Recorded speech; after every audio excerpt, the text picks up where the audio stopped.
नमस्कार. प्रसारमाध्यमच्या अमर्याद कोल्हापूर या विशेष कार्यक्रमात आपल्या सर्वांचं स्वागत.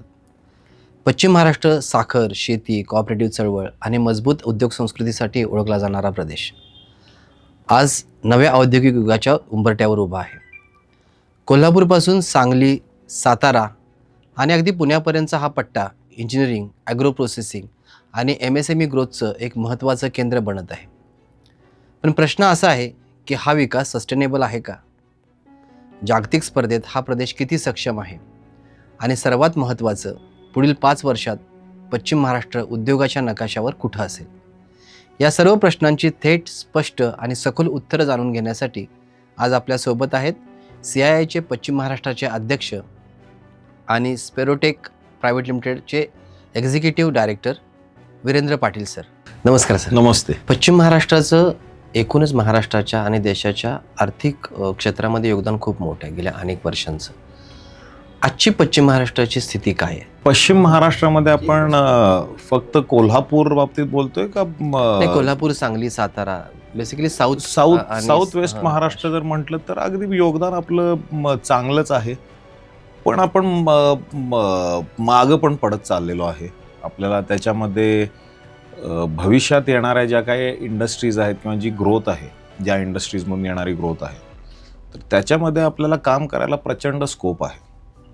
आणि फॉर एक्झाम्पल आजच्या तारखेला म्हटलं तर नेक्स्ट जे काय मोबिलिटीमधलं ट्रान्झिशन येणार आहे, इलेक्ट्रिक व्हेकल्स, तर इलेक्ट्रिफिकेशनमध्ये आपल्या इथून पार्ट्स देणाऱ्या किंवा सप्लाय करणाऱ्या कंपनीज ह्या इंडस्ट्री ही फार कमी आहे. आपण अजूनसुद्धा ट्रेडिशनल जे काही tractor, heavy commercial vehicles, medium आणि लाईट कमर्शियल व्हेकल्स किंवा पॅसेंजर व्हेकल्समध्ये पण थोड्या प्रमाणामध्ये अशा इंडस्ट्रीजच आपण सध्या फोकस करतोय. तर भविष्यात येणारे जे काही इलेक्ट्रिक मोबिलिटी वगैरे आहे, तर तिथे अजून भरपूर काम करायला स्कोप आहे. जी आपली जुनी ओळख आहे, ॲन्सिलरी युनिट्स असतील किंवा OEM म्हणून या भागाची, तर ती अजूनही कायम आहे की थोडं त्याच्यामध्ये काही हे झालं, फरक पडलेला आहे असं वाटतं तुम्हाला? नाही, कोल्हापूर हे म्हणजे जिथे प्रेसिजन कास्टिंग्स हवी आहेत, इंजिनियर्ड कास्टिंग्स, जिथे कास्टिंग्समध्ये तुम्हाला चांगल्या गुणवत्तेची कास्टिंग्स हवे, गुड क्वालिटी कास्टिंग्स, तर तिथे आपल्या इकडं भारतातलेच OEMs नाही तर पूर्ण जगभरातले OEMs अजूनसुद्धा कोल्हापूरकडे बघतात. पण ॲट द सेम टाईम मग कोल्हापूर एक्सक्लुझिव्ह मार्केट आहे का? तर नॉट रिली. आता राजकोट जे पूर्वी अगदी क्रूड पद्धतीने कास्टिंग्स करायचं, तर ते मोठ्या प्रमाणामध्ये राजकोटसुद्धा या पर्टिक्युलर सेक्टरमध्ये येताना दिसतंय. कोयंबतूर तर पूर्वीपासून आहे, पण कोयंबतूरची आयडेंटिटी ही थोडी पंप इंडस्ट्रीसाठी जास्त आहे. ईस्टर्न हाफ ऑफ इंडियामध्ये कलकत्त्याचं बघितलं, कलकत्ता, हावडा, तर तिकडे जास्त सॅनिटरी कास्टिंग्स, मॅनहोल कवर्स, इतर ग्रेटिंग्स वगैरे ह्या टाईपचे जे काय सॅनिटरी कास्टिंग्स असतात म्युन्सिपल वापरासाठी, तर त्याच्यासाठी त्यांची ओळख आहे. पण आता साऊथ वेस्टर्न महाराष्ट्राचा विचार केला तर कोल्हापूर, सांगली, साताराची नेमकी स्ट्रेंथ काय तुम्हाला सांगता येईल त्या दृष्टीनं? म्हणजे आत्ताची एक्झिस्टिंग पण आणि पोटेन्शियल म्हणून जर बघायचं असेल तर आपल्या इथे सगळ्यात मोठा म्हणजे माझ्या दृष्टीने पर्सनली जर बघितलं ना, तर आपल्या इथे लोक एंटरप्रेन्योरल आहेत. प्रत्येकाला उद्योग करायचा आहे आणि उद्योजक हे स्वतः घडवलेले इथले उद्योजक आहेत. तर that is the core strength. आणि तर जगातली कितीतरी युद्ध, कितीतरी रिसेशन्स, कितीतरी अडीअडचणी येऊन गेलेल्या आहेत, पण आपल्या इथली इंडस्ट्री ही सर्व्हाइव्ह न होता थ्राईव्ह झालेली आहे. It has grown. आणि अलीकडे तुम्ही जर बघितलं तर आता आपल्याकडे म्हणजे मोठमोठ्या स्केलला आपले MSMEs पोचलेले आहेत आणि इन्व्हेस्टमेंटसुद्धा ह्यूज होत आहेत. आणि ह्या सगळ्या ऑर्गॅनिक ग्रोथ स्वतःच्या ह्याच्यातून हिमतीतनं केलेली ग्रोथ आहे. बाहेरून इन्व्हेस्टमेंट्स येऊन केलेले युनिट्स आहेत का? तर आहेत, पण ते बोटावर मोजण्या इतकेच आहेत. पण बाकी जर बघितलं तर आपल्या इथली ही कोर स्ट्रेंथ आहे की एंटरप्रेन्योरल स्पिरिट आहे. दुसरं म्हटलं तर अगदी आपल्याला सर्वांना माहिती आहे की आपल्या इथे क्लायमेट अगदी सर्वात चांगलं, इंडस्ट्रियल ॲप्लिकेशनसाठी अगदी चांगलं आहे. Connectivity is decent. Can it improve? तर अजून भरपूर त्याच्यामध्ये इम्प्रूव्ह व्हायला स्कोप आहे. पण आपला पूर्वीचा NH4, आत्ताचा NH48, तो आपल्याला कनेक्टिव्हिटी चांगली मिळवून देणार आहे, पण त्याच्यात अजून अपग्रेडेशनची अपेक्षा आहे.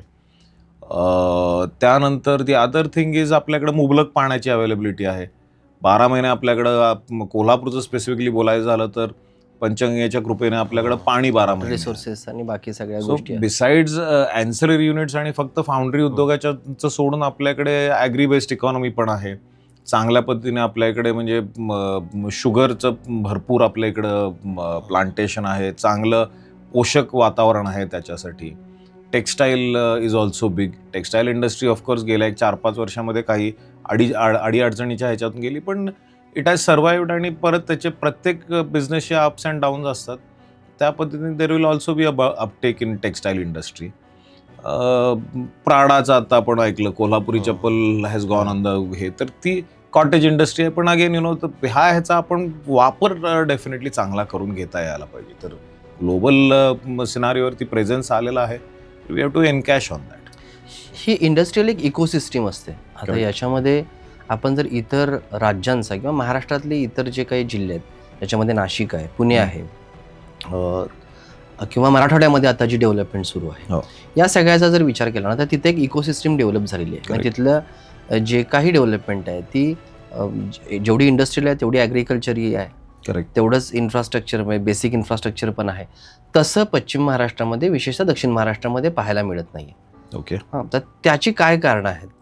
कारण आज जर विचार केला तर कोल्हापूरचं पोटेन्शियलचा विचार केला तर इंडस्ट्रियल डेफिनेटली आहे ग्रोथ, पण इथं नॅचरल रिसोर्सेस आणि ॲग्रिकल्चर, म्हणजे हा जिल्हाच ॲग्रिकल्चर मेजर हे आहे. राईट. पण इथं कृषीपूरक उद्योगांचा विचार केला तर इतक्या मोठ्या प्रमाणामध्ये नाहीत. इंडस्ट्रीमध्ये काही प्रमाणामध्ये आहे, जिथं शेतीपूरक जे काही उपकरणं लागतात त्याच्यापुरतंच मर्यादित आहे. पण ॲग्रो प्रोसेसिंग इंडस्ट्रीला अजून हे नाही आहे. साताऱ्यामध्ये काही प्रमाणामध्ये आहे. सांगलीमध्ये उत्पादन खूप छान पद्धतीनं होतं, पण मग तिथंही पुन्हा इन्फ्रास्ट्रक्चर आणि प्रोसेसिंगचं त्या प्रमाणामध्ये व्हायला पाहिजे तसं नाही.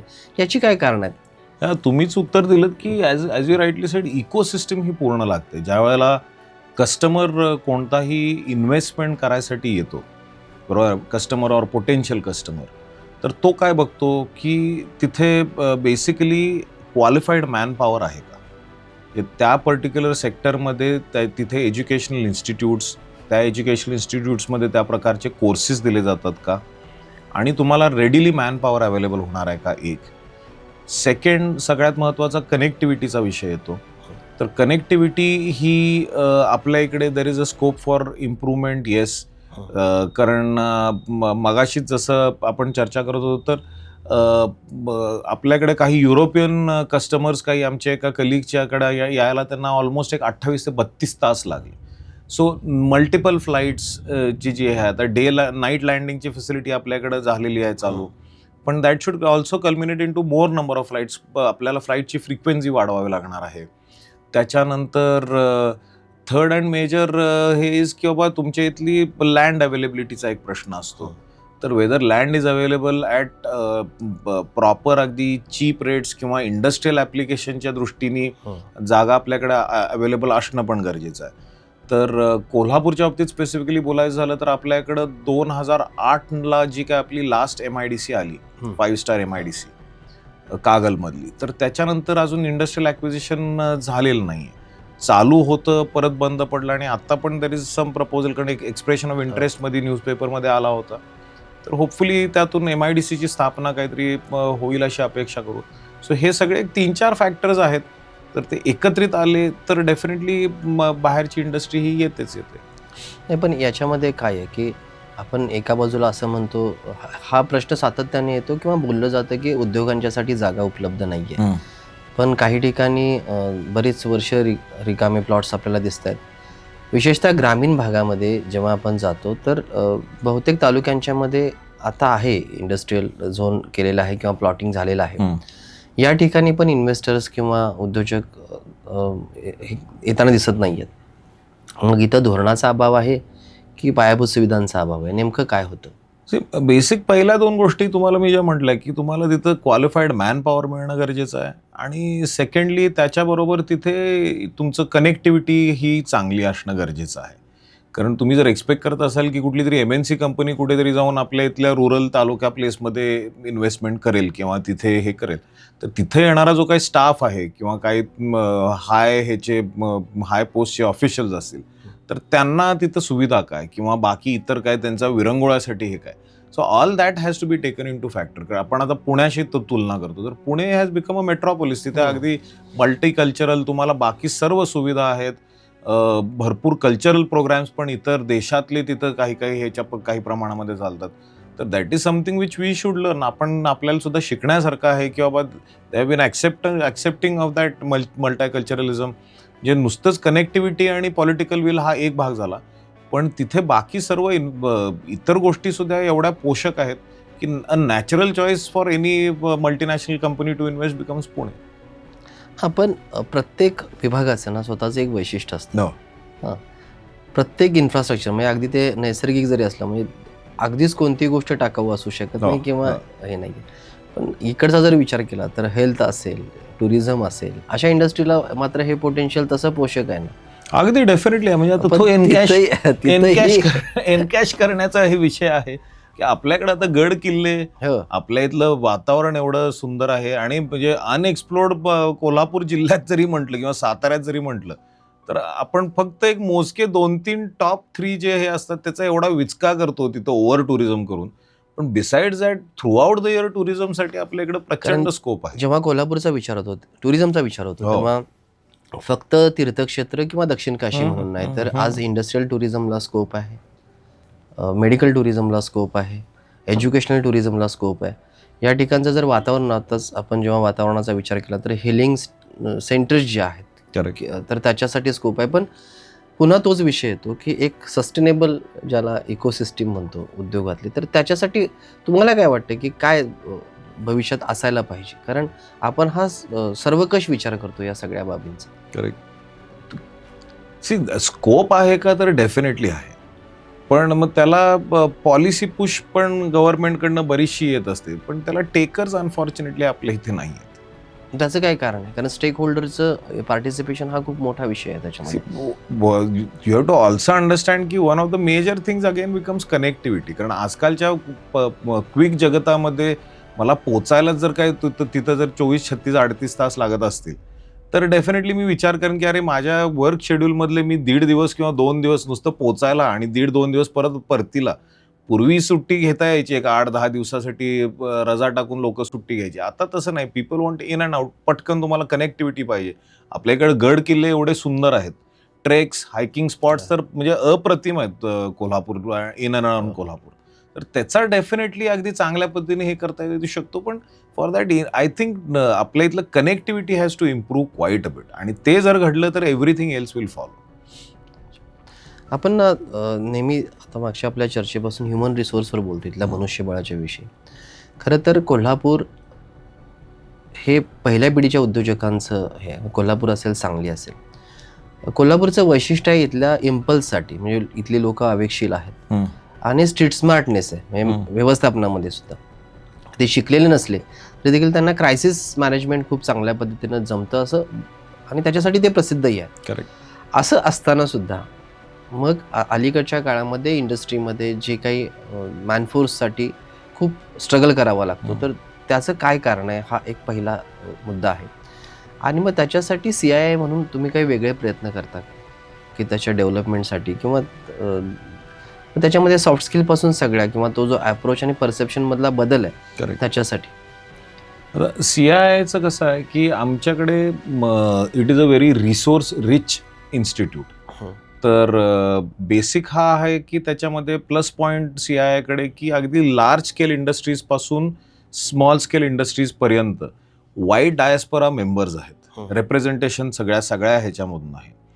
आणि स्मॉल स्केल इंडस्ट्रीज किंवा मीडियम स्केल इंडस्ट्रीजना बेनिफिट कुठं होतो तर आम्हाला मोठ्या इंडस्ट्रियलिस्ट बरोबर शोल्डर रब करता येतात, त्यांच्याशी 1-on-1 डायलॉग साधता येतात, आम्हाला त्यांच्याकडून शिकायला मिळतं. तर ह्या सगळ्या ह्याच्यामधून इकोसिस्टीममधून एक 11 ते 12 सेंटर ऑफ एक्सलन्सेस जन्माला आलेली आहेत, जी वेगवेगळ्या ठिकाणी आहेत. एक चंदीगडमध्ये आहे, हैदराबादमध्ये आहे, मदुराईमध्ये एक आहे. तर ह्या सेंटर ऑफ एक्सलन्सेस मधून आम्ही काय करत असतो तर व्हरायटी ऑफ ट्रेनिंग प्रोग्राम्स असतात, व्हरायटी ऑफ सर्टिफिकेशन्स असतात. तर नवीन मनुष्यबळ तयार करणे आणि एक्झिस्टिंग मनुष्यबळ अपग्रेड, त्यांचं नॉलेज अपग्रेड करणे, हे कंटिन्युअस लर्निंग जे म्हणतो आपण, तर तो प्रोग्राम्स हे राबवले जात असतात. आता रिसेंटली एक मदुराईमध्ये लेटेस्ट जे सेंटर ऑफ एक्सलन्स चालू झालेलं आहे, तर त्याला centre of excellence for employment and livelihood म्हणतात, CEL. तर त्या CEL मधून आम्ही बेसिकली जे आपले MSMEs असतात, तर त्यातला जो मायक्रो घटक आहे, तर त्यांच्यासाठी आम्ही बरेचसे हँड होल्डिंग प्रोग्राम्स करतो.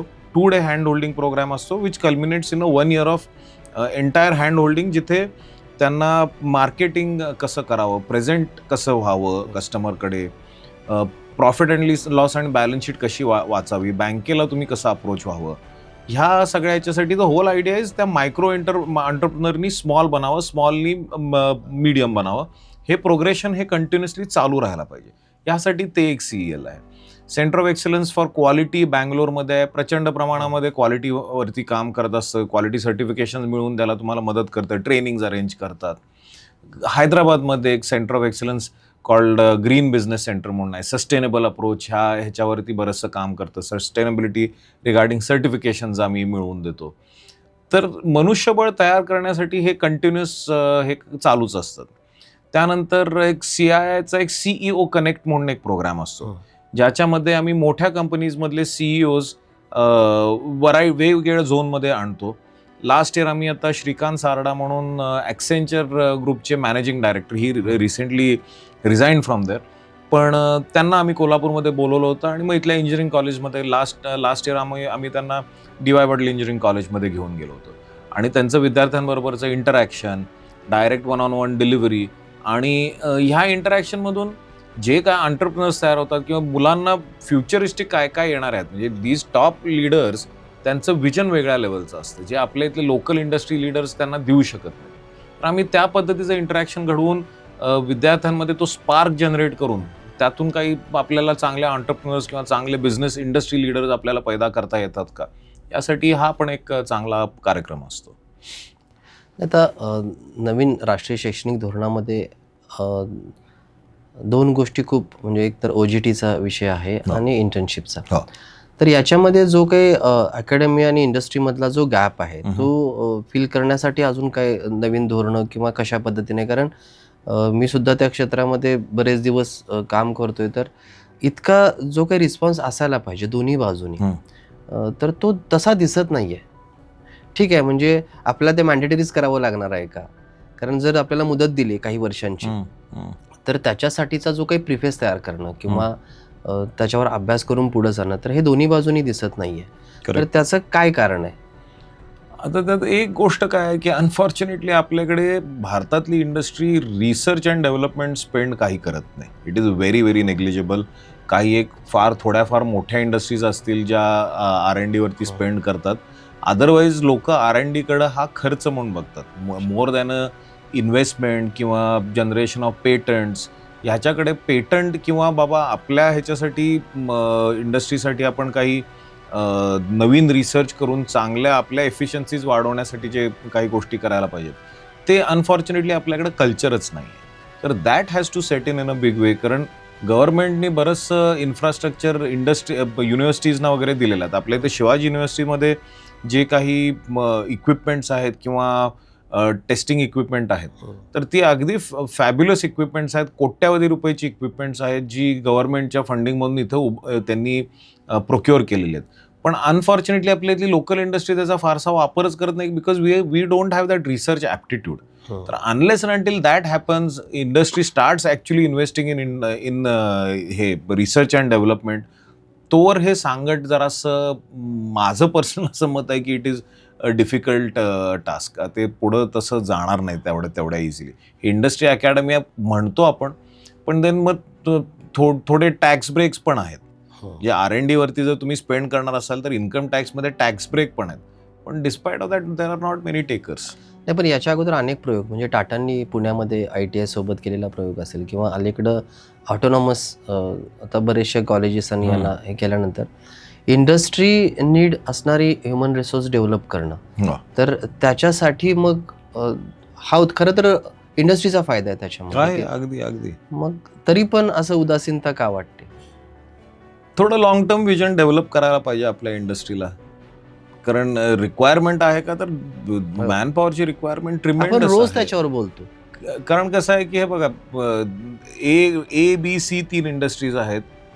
तिघांकडेही रिसोर्सेस आहेत जे बँक्सकडून पैसे उभे करू शकतात, स्वतःचे पैसे, कॅपिटल आहे, availability of capital is easy, machinery sophisticated आणि सगळी स्टेट ऑफ द आर्ट तिघही घालू शकतात. But then what differentiates industry today is की बाबा तुम्ही कशा पद्धतीने तुम्ही मॅनपॉवर अट्रॅक्ट करता, कशा पद्धतीने मॅनपॉवर रिटेन करता आणि कशा पद्धतीने ग्रूम करता. हा आजच्या तारखेला डिफरन्शिएटिंग फॅक्टर आहे. आणि HR डिपार्टमेंट हा फक्त पगार काढणारा डिपार्टमेंट म्हणजे बघितलं जायचं तर that is no longer the case. HR department किंवा तुमचा जो HR लीडर आहे तुमच्या कंपनीमधला, he plays a very vital role की तुमची कंपनी कोणत्या दिशेने जाणार आहे आणि काय ग्रोथ अचीव करू शकणार आहे. तर मॅनपॉवर किंवा human resource is one of the key requirements. आणि त्याची कमतरता आहे का, तर despite of having a 1.4-1.5 billion population, we are struggling with manpower, qualified manpower. नाही, पण आता याच्यावर जेव्हा आपण सातत्याने विचार करत असतो ह्या ह्युमन रिसोर्स आणि पण मग अजून एक मोटिवेशनल पॉईंट प्रत्येक गोष्टीमध्ये असतो, तसा जे काही रिसर्च झालेले आहेत गेल्या काही वर्षांमध्ये विद्यापीठांच्या मधून असतील किंवा बऱ्याचदा आपण शार्क टँकसारखं पण विचार जर करायचा झाला करेक्ट. तर हे डॉक्टरेट झालेले असतील किंवा रिसर्च येत नाही, त्याचं कमर्शियलायझेशन आपल्याकडे होताना दिसत नाही, जे बाहेरच्या देशामध्ये दिसतं. तर त्याच्यामध्ये इंडस्ट्रीयल कम्युनिटी म्हणून जेव्हा विचार होतो की नवं काही, जसं इंडस्ट्री स्वतः तयार नाही आहेत रिसर्चसाठी, पण मग झालेल्या रिसर्चवर त्याचं कमर्शियलायझेशन करण्यासाठी जर कोणी पुढाकार घेतला किंवा ते जर वाढलं तर नक्कीच तो एक मोटिवेशनल पॉईंट ठरू शकणार नाही का? अगदी ठरू शकेल. त्यात दुसरं कसं आहे की जर तो रिसर्च इंडस्ट्री रेलेव्हंट असेल तर कमर्शियलायझेशन हे डेफिनेटली होणार. तो जर अकॅडमिक पर्पजसाठीचा असेल तर तो अकॅडमिक पर्पजसाठीचाच राहणार. So long as it is relevant to the industry आणि त्यातनं इंडस्ट्रीला फायदा असेल तर अगदी मोस्ट डेफिनेटली तो हे होणारच. पण हे ठरवण्यासाठी तरी ब्रिज तयार होणं खूप गरजेचं आहे. पण see that is what the unfortunate scenario is. There is a gap आणि आता there has to be some policy हे की industry is force to invest in research and development, पण ते होणं गरजेचं आहे. आपल्याकडे मेजर जो सेक्टर आहे तो MSMEचा आहे ह्याच्यामध्ये. तर त्यांना मोठं होण्यासाठी किंवा मायक्रो इंडस्ट्रीजना पुन्हा MSME पर्यंत येण्यासाठी येणाऱ्या काळामध्ये कोणकोणत्या गोष्टी, मग त्याच्यामध्ये बेसिक इन्फ्रास्ट्रक्चर असेल, एनर्जीचे इश्यूज आहेत, त्यानंतर ईज ऑफ डुईंग बिझनेस म्हणून ज्या काही पॉलिसीज आपण हे करतो, तर या सगळ्याच्या दृष्टिकोनातून तुम्ही या सगळ्याकडे कसं बघता आणि CII म्हणून कसं बघता याच्याकडे? आता मी तिसरा मुद्दा पहिला घेतो. तर ईज ऑफ डुईंग बिझनेसवरती CII भरपूर काम करत असतं. तर CIIचं बेसिक काम जे आहे ते इंडस्ट्रीचं जो काही म्हणजे और रादर कंट्रीची इकॉनॉमी आहे तर ती ग्रो करणं ॲट अ रॅपिड रेट हा महत्त्वाचा त्याच्यामध्ये फॅक्टर आहे. सेकंड त्याच्यामध्ये आहे हा पॉलिसी ॲडव्होकसी म्हणून आहे. तर ज्या काही आपण बजेटमध्ये प्रो इंडस्ट्री धोरणं बघतो सरकारची, तर हे CII behind the curtains continuously push करत असतं. त्यातले काही ॲक्सेप्ट होतात, काही पुढं ढकलली जातात. Maybe we have to modify them a little, पण ते जनरली CIIला क्रेडिबिलिटी आहे आणि म्हणून CIIला भारत सरकार हे as a partner, industry partner म्हणून बघत असतं. आणि चांगल्या पद्धतीने आम्ही पॉलिसी ॲडव्होकसीमध्ये काम करतो. त्याच्यानंतर ईज ऑफ डुईंग बिझनेस बरोबरच ईज ऑफ लिव्हिंग हा आमच्या गेल्या वर्षीची थीम होती की ह्या रॅपिड इंडस्ट्रियलायझेशन, रॅपिड कमर्शियलायझेशनमध्ये आपण जे काही एक्सपेक्टेशन्स करतो की बाबा आता आपण फॉर एक्झाम्पल मोठ्या शहरांमध्ये reaching from point A two point B अर्धा किलोमीटरसाठी 2-2 तास लागतात. ह्याच्यावरती देखील धोरणात्मक काही काम करण्याचं गरज आहे, ज्याच्यामध्ये इंडस्ट्रीकडून आम्ही रेकमेंडेशन्स डेफिनेटली पुश करत असतो. आता पुण्यातनं एक असं रेकमेंडेशन होतं की पुणे, मुंबई किंवा पुण्याहून औरंगाबाद हे तुम्ही 10 किलोमीटर अलीकडे पलीकडे हे मे बी 100 किलोमीटर पर आवरच्या ह्यानी जातात, पण तिथनं पुढचा जो प्रवास आहे तो तितकाच किंवा त्याच्याही पेक्षा जास्त वेळ लागतो. तर ह्याच्यावरती कंटिन्युअसली नाव आम्ही हे ईज ऑफ लिव्हिंगच्या दृष्टीने पण बरंचसं पॉलिसी पुश करत आहे. तर it is not a easy topic, पण म्हणजे ॲटलिस्ट थॉट प्रोसेस आहे आणि कोलॅबरेटेड एफर्ट आहे की बाबा ह्याच्यातून आम्हाला सोल्युशन मिळावं म्हणून. तर अशा दृष्टीने बरंचसं हे काम चालू असतं. तर coming back to the second point की इन्फ्रास्ट्रक्चर आणि एनर्जी. तर एनर्जी ही आता सध्या महाराष्ट्रामध्ये आपण म्हणतो की it is the highest in price. सरकारचं त्याला हे काय की बाबा आम्ही इन्फ्रास्ट्रक्चर अगदी चांगल्या पद्धतीने प्रोव्हाइड करतो, बऱ्यापैकी लेवलला अनइंटरप्टेड पॉवर प्रोव्हाइड करतो, quality of power is also better. Whether that is a case, तर there has definitely been a improvement. पूर्वी पॉवर क्वालिटी जेवढी चांगली नसायची ती आता कंटिन्युटी म्हणा किंवा अवेलेबिलिटी ऑफ पॉवर ही बऱ्यापैकी एका लेवलला स्टेबल आहे. पण त्याच्याबरोबर कॉस्ट इज एक्झॉर्बिटंट. आणि आपल्या इथली इंडस्ट्री म्हटलं साऊथ महाराष्ट्रामधली जी पॉवर इंटेन्सिव्ह आहे, तर फाउंड्री इंडस्ट्रीसारखी जी इंडस्ट्री आहे that is highly power intensive. आपल्याला भरपूर प्रमाणामध्ये वीज लागते, एनर्जी कन्झम्पशन आपण करतो.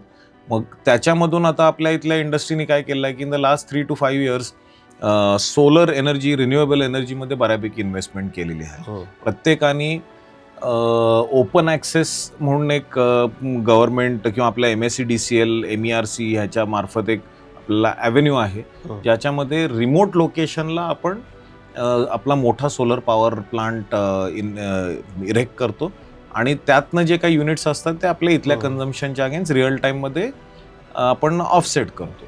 आणि राहिलेली वीज असते ती काही प्रमाणामध्ये कपात होऊन हे होत असते. आता त्याला सध्या MERCने एक मध्ये नियम काढला की आम्ही बँकिंग अलाउ करणार नाही. एक्सेस पॉवर जी आहे ती आम्ही तुम्हाला सेट ऑफ दुसऱ्या झोन्समध्ये करू देणार नाही. त्याच्यामुळे बरंचसं नवीन MYT वरती आक्षेप घेतले गेले आणि before end of March there is a new MYT, revise MYT which is expected. तर परवाच CMनी पण घोषणा केलेली आहे की आम्ही आता वीज 1.2% पर इयरनी over a period of next 5 years 9%ने आम्ही ती वीज स्वस्त करू म्हणून. तर latest wait and watch. We are hopeful की त्याच्यामध्ये खरोखरच जे सांगितलं गेलं आहे तर that policy will be pro industry and friendly for the industry. कारण पॉवर ही फाउंड्रीच्या बॅलन्स शीटमध्ये किंवा P&Lमध्ये बघितलं तर that is the second highest cost after basic raw material. आणि it can range between 18 to 20%. आणि त्याच्यामध्ये जी काही हाईक केलं आहे एक 5-7 वर्षामध्ये झालेली आहे तर that is a back breaking hike. अगदीच आपल्या इथल्या इंडस्ट्रीला न परवडण्यासारखी ती हे आहे. सोलरायझेशनचं जे काय कारण आहे तर it is simply because solar power जी अगदी एक्झॉर्बिटंटली प्राइस्ड असायची तर ती चायना ज्या वेळेपासून त्याच्यामध्ये उतरलेला आहे त्यामुळे सोलर पॅनलच्या कॉस्ट ह्या प्रचंड प्रमाणामध्ये कमी झालेल्या आहेत. कारण चायनानं रॅपिड त्याच्यामध्ये मॅन्युफॅक्चरिंगच्या स्केल्स वाढवून प्लस चांगल्या गुणवत्तेची पॅनलसुद्धा मॅन्युफॅक्चर केली. Government had to take a holistic view आणि मग त्यांनी तिथे काही चायनीज मॉड्यूल मॅन्युफॅक्चरर्सवरती निर्बंध घालत आपल्या इथं भारतात सोलर मॅन्युफॅक्चरिंगची इंडस्ट्री वाढावी या दृष्टीनं काही स्टेप्स घेतले अँड दॅट हॅज वर्कड वेल. आपल्या इथं पण आता प्रचंड प्रमाणामध्ये सोलर मॅन्युफॅक्चरिंग होतं. आता गोईंग 1 step बॅक आता आपण त्याच्यामध्ये सोलर सेल मॅन्युफॅक्चरिंग पण चालू करतोय, not just the integrated panels. तर all in all it is a very good step. व्यवस्थित चालू आहे. पण the government policy has to be pro industry at large. वीज ही शेतकऱ्यांना, लोअर क्लासेसना फ्री जी दिली जाते तर त्याची क्रॉस सबसिडी इंडस्ट्रीवरती जी येते तर त्याला एक ट्रान्सपरंट मेकॅनिझम असावं की ज्याला डायरेक्ट क्रॉस सबसिडी बर्डन इंडस्ट्रीवर न घालता तर तुम्ही त्यातनं जे काय टॅक्सेस कलेक्ट करता किंवा इतर गोष्टी करता त्यातून ती सबसिडाईज करावी. आम्हाला मात्र ग्लोबली कॉम्पिटेटिव्ह ठेवण्यासाठी at par with other states आम्हाला कॉम्पिटेटिव्ह ठेवण्यासाठी वीज ही माफक दरात मिळावी. It should be competitive. We don't expect subsidised हे. पण जी वीज आहे ती स्वतः आम्ही ज्या वेळेला इन्व्हेस्टमेंट केलेल्या आहेत तर ग्रँडफादरिंग म्हणून एक क्लॉज असतो की आता आम्ही 1 वर्ष 2 वर्षातच इन्व्हेस्ट केलेले आहेत, पेबॅक 5-7 वर्षाचा आहे आणि तुम्ही सडनली ओव्हरनाईट 180 डिग्रीमध्ये पॉलिसी फ्लिप केली तर ते प्रोजेक्ट्स अनवायबल होऊ शकतात. तर ज्यांनी ऑलरेडी इन्व्हेस्ट केलेली आहे ज्या वेळेला धोरण जे होतं ते धोरण till the end of that particular loan tenure तरी ॲटलिस्ट इंडस्ट्रीला त्यातनं त्या पद्धतीचा बेनिफिट मिळत राहावा हे बघावं लागेल. तर बॅटरी एनर्जी स्टोरेज सिस्टम्समध्ये BESSची एक पॉलिसी महाराष्ट्र गव्हर्नमेंटने काढली आहे जी अगदी सुरेख आहे. For any new renewable energy project BESS हा त्यातला एक पार्ट असावा लागणार आहे. ती गरज आहे का तर दॅट इज ॲब्सोल्युटली द केस. आता मी काही स्टडी केला तर असं आहे की कॅलिफोर्निया, साऊथ ऑस्ट्रेलिया आणि स्पेन ह्या 3 वेगवेगळ्या रिजन्स किंवा कंट्रीजमध्ये अशा पद्धतीने हे झालं की एक्सेसिव्ह सोलरायझेशनमुळे दिवसा इतकी जास्त वीज यायला लागली की ती करणार काय, स्टोअर तर करू शकत नाही एकदा इंजेक्ट केलेली वीज. तर त्याच्यासाठी ही पॉलिसी अगदी फॉरवर्ड लुकिंग आहे असं मी म्हणेन. तर which is very very welcome.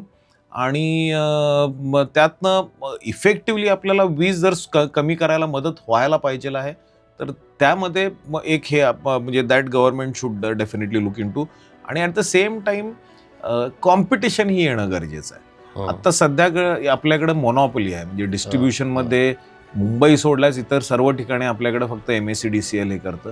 आणि when there is a monopoly there is no एफिशियन्सीजवरती काम केलं जात नाही. हा देखील तितकाच खरा हे आहे.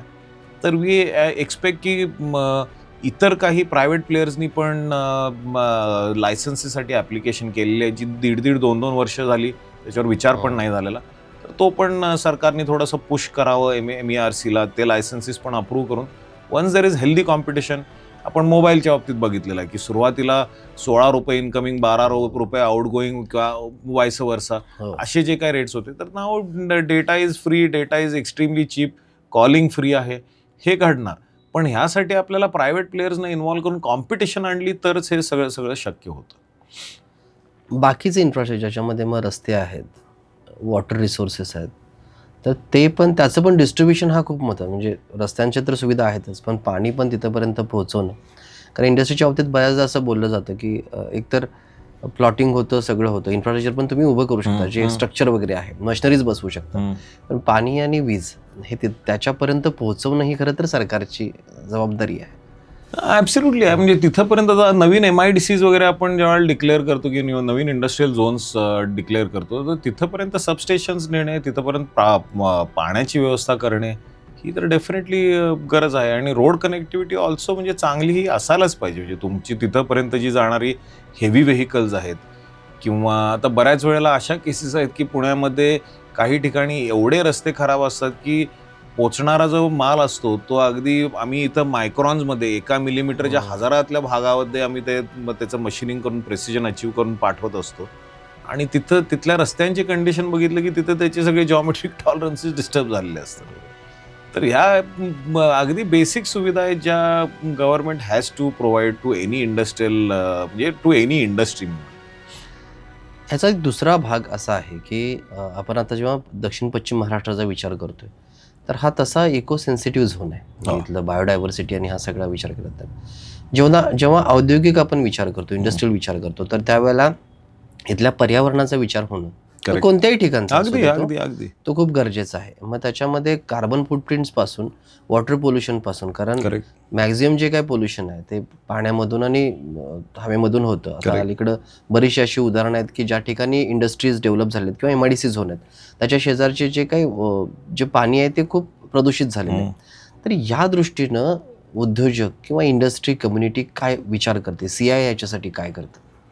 आता काय आहे की प्रत्येक इंडस्ट्री ही MPCB महाराष्ट्र पोल्युशन कंट्रोल बोर्डच्या नॉर्म्स खाली येते. आणि त्यांचे अगदी चांगले खरं तर नॉर्म्स आहेत की तुम्ही वॉटर न्यूट्रल असायला पाहिजे आहे, तुमचं एफ्लुएंट तुम्ही ट्रीट करूनच बाहेर सोडलं पाहिजे. मग स्युएज असेल तर तुमच्याकडे स्युएज ट्रीटमेंट प्लांट्स असायला पाहिजे आहेत. काही केमिकल एफ्लुएंट्स असतील तर तुम्ही ते देखील ट्रीट केले गेले पाहिजेत. तर अशा पद्धतीची धोरणं आहेत. Whether they are implemented by the letter of the law is another question. तर ते होणं गरजेचं आहे.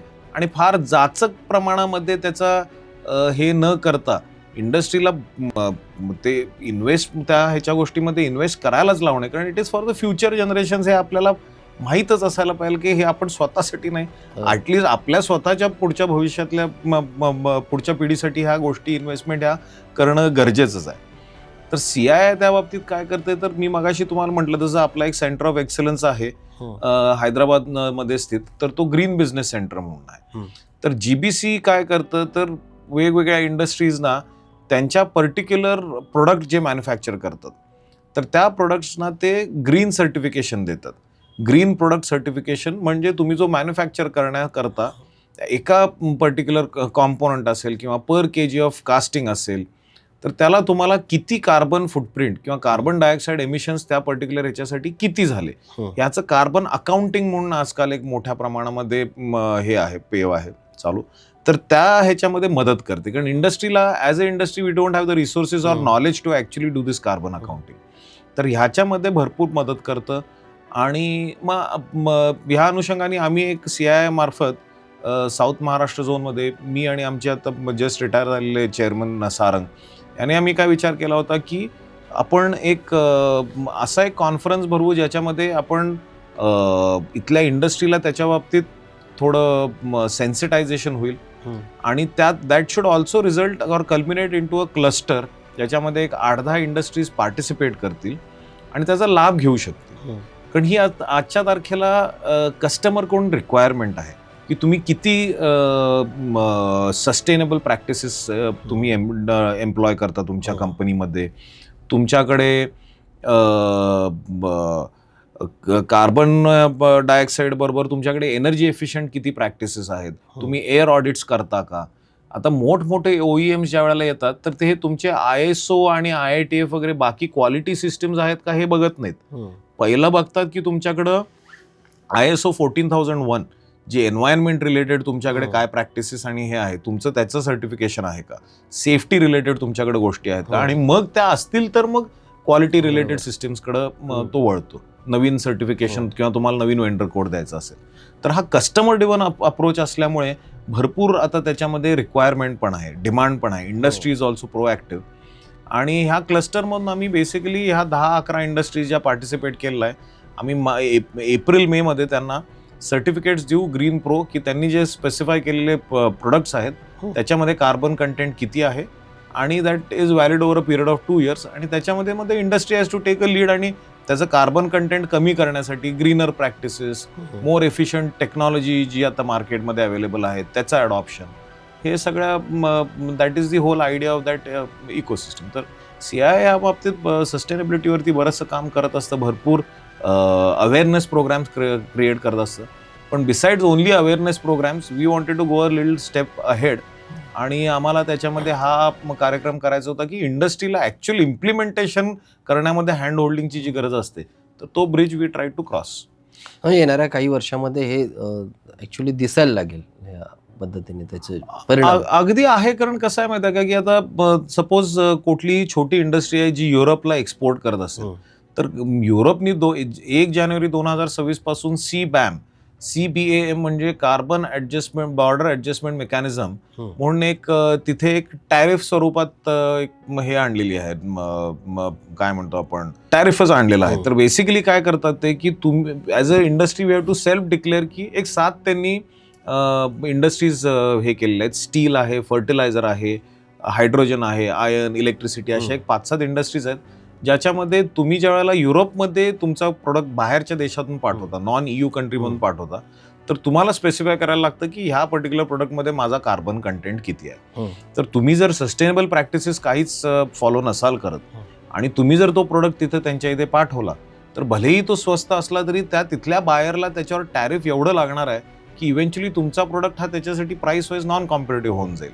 आणि वेरॅज अ सर्टन कंट्री इवन तो म्हणजे नॉन EU मधला कुठल्याही इतर देशातला असेल आणि तो अगदी सस्टेनेबल प्रॅक्टिसेसनी मुळात ॲपल टू ॲपल तुमच्यापेक्षा महाग असेल, पण बिकॉज ऑफ सस्टेनेबल प्रॅक्टिसेस जर तो तिथे स्वस्त पडला तर that customer is going to definitely get attracted and is going to move away from you. ह्याच्या बाबतीत आपल्या इथल्या लोकांना भरपूरसं आम्ही अवेअरनेस प्रोग्राम्स क्रिएट केलेले आहेत आणि that's why people are now actually wanting to adopt these sustainable practices. आणि ह्या गोष्टींकडे आता बरंचसं अवेअरनेस सोडून त्याच्यावर हँड्स ऑन काम देखील चालू आहे. आता एक्सपोर्टचा जेव्हा विषय येतो ना तर आपला जो झोन आहे साऊथ ह्याच्यामध्ये एक्सपोर्टला खूप मोठं पोटेन्शियल आहे. वेगळे वेगळे प्रॉडक्ट्स आहेत त्याच्यामध्ये आणि अगदी ॲग्रिकल्चरपासून इंडस्ट्रियल प्रॉडक्टपर्यंत. तर त्याच्या पॉलिसी संदर्भात किंवा येणाऱ्या काळामध्ये एकतर एवढ्या मोठ्या प्रमाणामध्ये पोटेन्शियल असून देखील बरेचसे हार्डल्स आहेत त्याच्यामध्ये, तर ते दूर करण्यासाठी किंवा त्याच्यासाठी कोणतं एक कॉमन प्लॅटफॉर्म तयार होणार आहे का, आणि त्याला एक्सपोर्टला निर्यातीला वाव देण्यासाठी मोठ्या प्रमाणामध्ये काय पॉलिसी असायला हवी किंवा आत्ता आहे किंवा आहे त्याच्यामध्ये सुधारणा व्हायला हवी किंवा त्याच्यामध्ये उद्योजकांचं पार्टिसिपेशन कशा पद्धतीचं असायला? आता गव्हर्नमेंटचं धोरण फॉरेन एक्सचेंज अर्न करण्यासाठी अगदी भरपूर हे असतं आणि त्या बाबतीत महाराष्ट्र सरकार असेल किंवा government of India, central government पण असेल, तर they have always been pro exports. आणि एक्सपोर्ट्स मधले जे काय हर्डल्स आहेत हे ओव्हरनाईट कमी नाही होऊ शकत. तर ते कमी करण्याच्या दृष्टीने कंटिन्युअस कार्यक्रम पण चालू असतात, कंटिन्युअस त्याच्यामध्ये रिफॉर्म्स पण येत असतात.